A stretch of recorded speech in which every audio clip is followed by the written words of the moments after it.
Okay, I'm going to try to make this video a little bit shorter than the other two. But this is interesting. So now our vectors, our quote-unquote vectors, are polynomials.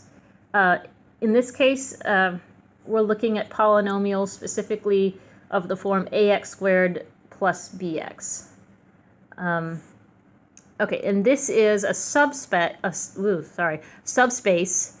of the collection of all polynomials degree 2 or lower, which we denote with P2. So just to identify the difference here, so P2 is the collection of all polynomials of this form, ax squared plus bx plus c, where a, b, and c are real numbers. I'm just going to kind of close it there. So in this case, we're looking at the subspace, the subset of polynomials where the constant term is 0. You could look at it that way. So the subset where if we force c to equal 0, the polynomials that we get there.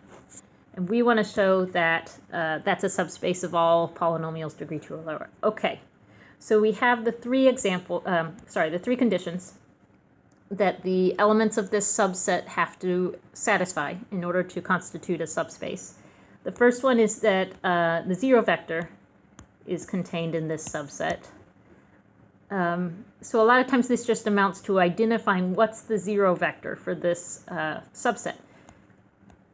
And so for polynomials in this subset, that would just be the constant function 0. It would be the polynomial that you get when a and b are both 0.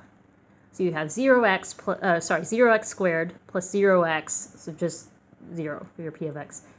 And yes, so from just what I've written here, this is a element of W, specifically the one where a is 0 and b is 0. Notice that our condition here is that a and b are any real numbers. So yes, this 0 vector is contained in W. So moving on to the second condition. If we take two polynomials in W, let's say P1 is a1 times x squared plus b1 times x. And let's let P2 be this polynomial a2 times x squared plus b2 times x. And consider the sum P1 plus P2. So when we add two polynomials, we're basically just combining like terms. We'll have a1 times x squared plus b1 times x